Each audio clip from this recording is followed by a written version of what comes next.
Okay. Hi, everyone. I'm going to just share my thoughts super quickly. Hopefully, I know that I don't even have 20 minutes, so maybe 5 or 10 of the thought line, which is, you know, how the book starts, the introduction. And I have read until chapter 3. So, I mean, just take your time. I just think that if I review just like 2 or 3 chapters per week, then it will be great. Just so that I can just, you know, kind of be a little bit ahead, or just if I just get behind, then we'll just keep on going that way. But I'll try to do 2 chapters every week. I really like how the book starts. It's just, it seems that on page, well, before the book starts, he starts with like a full introduction into what Marxism is and how critical race theory was born and what the definition is. And he just talks about the roots of it. And it's just so funny, right? Because there's a paragraph where he says that domination and control are only maintained through the voluntary consent of both the oppressed and their oppressors. And it's just so funny. I was just thinking, maybe this is one of the reasons why they keep on telling him that he's not really black, even though the guy is, you know, Baucham, Dr. Baucham is African American. I have heard people saying that he's suppressing it, right? Like he's just playing into the game, and that he's trying to just, like, he's basically white, right, at heart. I really like how he expresses that critical, when you hear critical race theory, like, for example, I have heard, like, I want to teach my children to think critically. Excuse me. But when you're talking about critical race theory or critical theory of any kind, like it can be race, it can be science, it can be something else. Basically, critical is meaning to criticize, to find anything and everything that is wrong with something. Not fixing it, but destroying it. And then obviously, almost at the end, he talks about how critical theory is just not an analytical tool, as some have suggested. And this is obviously referring to Resolution 9 that was adopted 2 years ago at the 2019 Southern Baptist Convention. The Southern Baptist Convention meeting that happens every year. He explains that this is a worldview, and he continues explaining what intersectionality is. And I'm not really sure if all of you are familiar with all those like buzzwords, right? But I think this is great because he just explains basically what he's going to be talking about throughout the whole book. And I don't really remember where it is. I don't know if it's at the very beginning where he says, I am not trying to stop the divide. Like, the divide is already there. And it seems like people are taking sides, right? Unfortunately. So he's just trying to make sure that people... You may watch another one. Just people are already divided. And he names names. Right? Like, he's just, I don't know if you have a Twitter account or not, but many of the people that he mentions, like, are on Twitter and like are always basically tweeting like woke stuff, right? Like Timothy Keller, I think his name is Timothy, or Tim Keller, Russell Moore, Beth Moore. Well, she doesn't mention Beth Moore, but like that's an obvious one, right? Tahiti and Weil, I think that's what his last name is pronounced. 9 Marks, the Gospel Coalition, I mean, Together for the Gospel, those institutions are gone. And then obviously, that's like one side, right? And then the other side is John MacArthur, Tom Askell from Founders Ministries, Owen Strachan, Douglas Wilson, obviously R.C. Sproul. So it's like these people are kind of like in two different worlds talking about Christianity.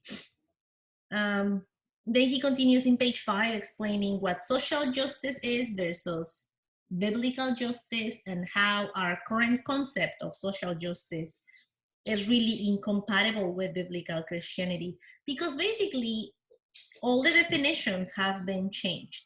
That's the struggle, right? Like that's the goal of critical theory, to change the language. Oh, here it is, see, page 7. No, I'm not writing this book to stop the divide. I am writing to clearly identify the two sides of the fault line and to urge the reader to choose wisely. Then on page 1, on chapter 1, I think he just talks about basically his testimony and how he grew up very, like what people would say, he grew up like oppressed, totally disadvantaged, and how his mom really was the one who did everything. Like she disciplined him, she was behind him, how he experienced racism, and how was super like pro-Black, pro everything. That now, well, no, he's not necessarily against, but like pro-Black culture. How his mother protected him, how his mother advocated for him, how she disciplined him. And so he says, the people who say that he's just totally out of touch with Blackness or with the Black experience, they don't know him.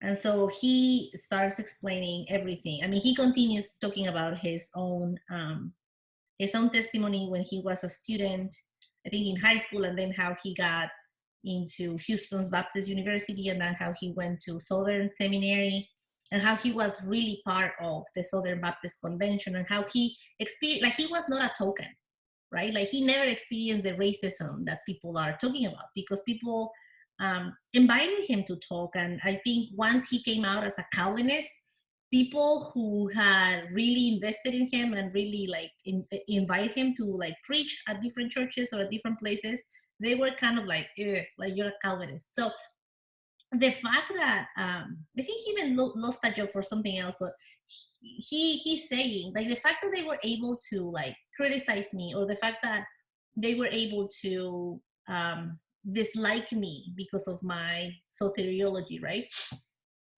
That's proof that that I was not a token.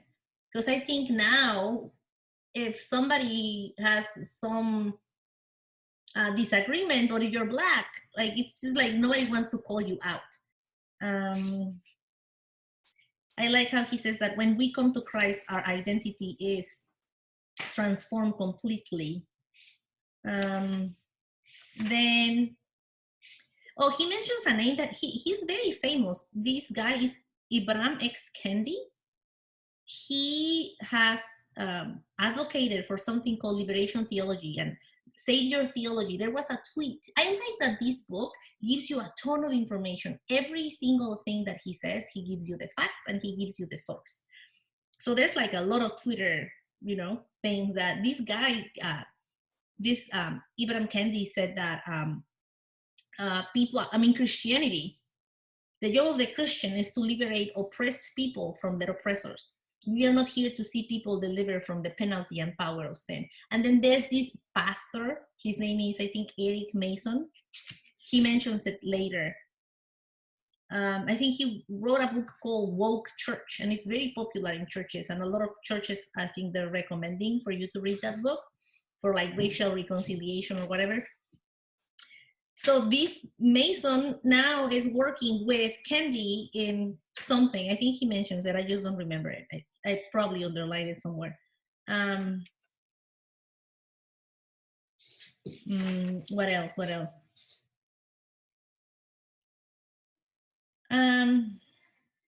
He also actually talks about how he struggled when he became a pastor, and he was Black, and I mean, there was a lot of tension, right? But people tried, and um, um, it was hard. He even expresses and he even shares his personal struggles as a Black man, um, going to preach at white churches or being the pastor or the leader of a white church. Because even his own, like even Black people would tell him that he was a loss for the Black church, right? That he would not be with his people. Oh, see, he was guilty of robbing the Black church of her best and brightest. And he also talks about how slavery did not start in America, right? White slavers did not come to Africa and track through to Bush and capture slaves. Actually, they bought them from other Africans who had already enslaved them. And then chapter 3, he talks about seeking true justice. That's the title of the book. That's the title of the chapter. And he starts talking, it seems like he's just pulling from different stories, everything that you see on the news or that you have seen, you have watched in the news, right? I think this guy, quarterback, was the first one who began like kneeling. And so he just tells you like a ton of names that I'm not familiar with them, but I have heard them, right? Like Justice for Brianna, or Brianna, I think that's her name. And then he tells you like tons of research on how really there's no racial difference in either the raw data, like you find of this narrative, right? Like it's just police are killing Black people. Police are killing Black people. That's all you hear. And so he tells you, he quotes it, he gives you the statistics, he gives you the actual articles from people in academia that have done this statistic work, and they have concluded there's just no way that this is true. And actually, some of those articles have been like disregarded, right? Like people lose their jobs because they actually published those statistics. Then he obviously talks about George Floyd, and he compares the case of George Floyd with a guy in 2016. So George Floyd happened this year, right, 2020. And then a guy that was named Tony Timpa in 2016. And he just gives you side by side, right? What were the circumstances leading to the police encounter? What type of restraint the police used? What was the length of the restraint? Were the officers mocking him? In the case of Tony, they were actually mocking him. What was the legal response? And then what's the media response, right? And so he tells you other cases like Tamir Rice, Philando Castile, Michael Brown, Breonna Taylor. And so all of these names, by one of each of these names, then he tells you another name of situations that are very similar and situations that have happened, but nobody hears about them because the people who died were white. So he ends chapter 3 by saying that it is imperative that we examine the worldview assumptions that underlie this division. Because everything that you hear is racism, right? It's because it's racism. So I think he says there's more than that, right? Like you cannot just assume that America has a racist history, which it does, but that you have to consider, so that the argument is you have to consider the history of racism in this country, right?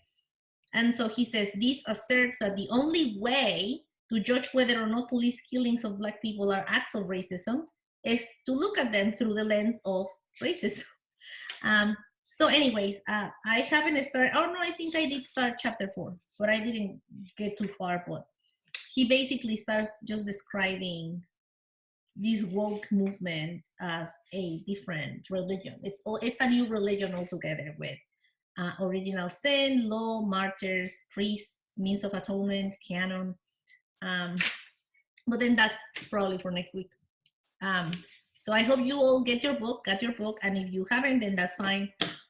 You still have this week, and it's really an easy read. It's not that complicated. Actually, I just think that this book is really good to have if you're gonna have tough conversations with some of your friends that are involved in churches that are being they have been dealing with this issue. And it's just something good to have, like physical, because you can always like quote the tweet or tell them, oh yeah, this article, or oh yeah, that article. But I think this is great. And it's so recent. Everything that he's talking about is so recent that even if you have never heard of it, just the fact that he's explaining it so clearly, you're gonna be like, oh, so that's why people were kneeling. That's why the police officers were kneeling, asking for forgiveness from the Black people. Right, like white officers were asking for forgiveness of the white people, from the Black people during the riots, the BLM riots that happened last year. Like, it just kind of like, oh, like that's why they do this. That's what anti-racism is. This is what blah blah blah is. So I think it's just gonna be great, and the discussion is also gonna be great when we meet. Okay, bye.